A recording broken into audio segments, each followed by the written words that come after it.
Монгол улс эдийн засаг хямрлаа гэж яриад 3 жилийн өөр үзлээ. Энэ хугацаанд эдийн засгаа сэргээх, мөн түнчлэн бүсээ чангалах, олон арга хэрэглээдэж, хоёр засгийн газрын нүүр үзээдэж ахиц гарсан гэж хэлчих зүйл огтхонч байхгүй юм а. Харин их баригчид төрийн түвшээд эдийн засгаа аврах арга ард түмний халааснаас хайж эхэлсэн гэж хэлж болно. Үүний нэг тод жишээ бол сар бүр 18 хүртэлх насны хүүхдэд олгогддог хүүхдийн 20 мянган төгрөг болж хувирлаа. Ирэх 2016 оны 1-р сараас эхлэн энэ мөнгийг хүүхэд бүрт олгохгүй. Ингэхдээ хүүхэд бүрийг амжиргааны түвшингээр ангилна гэдэг хуулийг баталчихсан. Үнэхээр манай улсын хүн амын ихэнх хувь нь амжиргааны баталгаачих түвшингээс дээгүүр орлоготой. Бас болоогүй чинээлэг амьдралтай бол бас байж болох санаа. Гэвч хүн амын талаас илүү хувь нь нэн ядууг их ангилал багтдаг. Манайх шиг ядруухан эдийн засагтай тарчигхан улсын хувьд бол хэцүү асуудал болж эхэллээ. Ингэхдээ айл бүрийн цахилгаан барааг тоолж тэгээд амжиргааны түвшингэн тогтооно гэж байгаа нь цаанаа нэг л явааргүй нүд хүрсэн арга юм а. Ингэж хэлж байгаа учир нь 2013 онд явуулсан айл өрхийн амжиргааны түвшин тогтоох судалгаанд хамрагдсан айл өрх тун цөөхөн. Мөн түнчлэн яг хүүхдийн мөнгө халамж шаардлагатай өөрийн гэсэн тодорхой хаяггүй түрээсийн гэр байшингаар амьдралаа залгуулan амьдардаг иргэдийн хувьд энэ судалгаанд оролцсон эсэх нь эргэлзээтэй байна юм а. Мөн нөгөө талдаа энэ судалгааг дахин явуулж байгаа ч гэсэн мөн цахилгаан бараа машин тэрэг тоолж байж амжиргааны төвшинг тогтоож байгаа нь яг нарийн сайн тогтоож чадаж байгаа эсэх нь эргэлзээтэй мөн асуудлыг дагуулсаар байгаа юм а. За одоо яг энэ төвшингээр олгож байгаа тулгамжийн асуудал үл яг тухайн судалгаа нь 2013 онд явагдсан байдаг. Тэр 2013 оны 11 сард явахдаа яг тэр хаана амьдарч байна тэр газрын тоолгонд оруулна гэдээ ороо явцсан. Нөгөө хаягдаа байдгүй хүмүүс маань.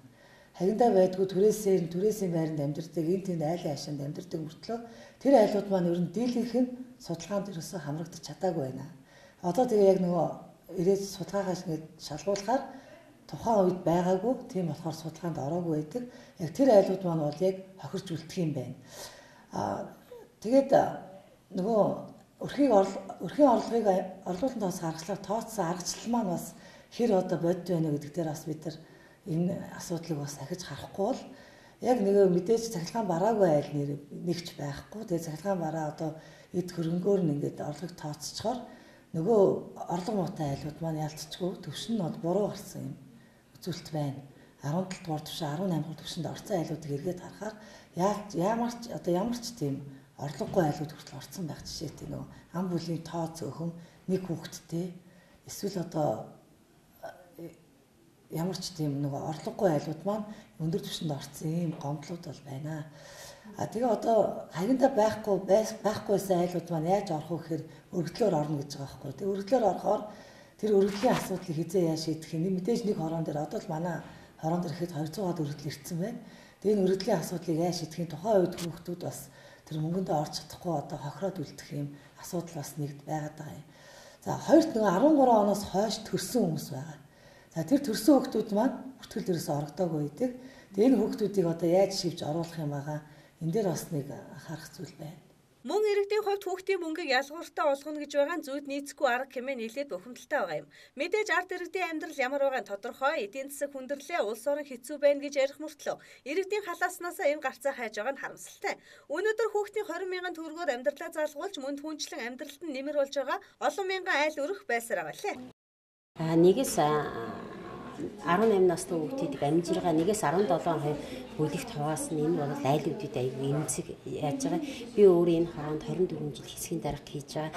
Айлууд дээр явах манайх одоо хүүхдийн мөнгөнд орсон болоо ороогүй одоо ерөөс хүмүүст ингээд хороон дээр ч гэсэн оройсон хүмүүсийг ажлын хийхгүй манайх одоо энэ хүүхдийн мөнгөнд орсон уу зарим нь ороогүй нэхээр яагаад ороогүй яагаад хасдгийг хүүхдүүдийг яагаад ингээд дугаарлаад байгаа юм гэдэг юм бэрхшээл бидэрт аягүй толгорч байгаа.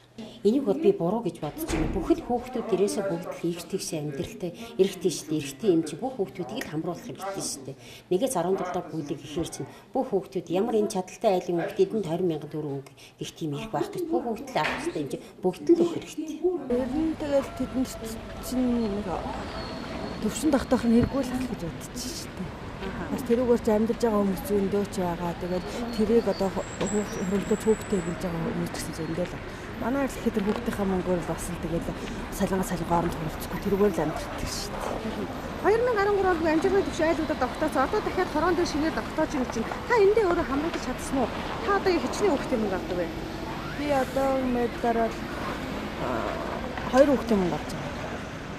Тэгээд тэр хорооны өвтгөлд бол хамруулж чадаагүй дээ. Одоо хүүхднүүд нь болохоор хоорондоо явж чадахгүй дээ. Халамжаас асууж амжаагүй л. 2013 2012 оны сонгуулиар ардчилсан нам сурталчилгаагаа хийхдээ хүүхэд бүрт 20,000 төгрөгийг сар бүр олгохоор болж 2012 оны 10 дугаар сараас эхлэн 20,000 төгрөгийг олгож эхэлсэн.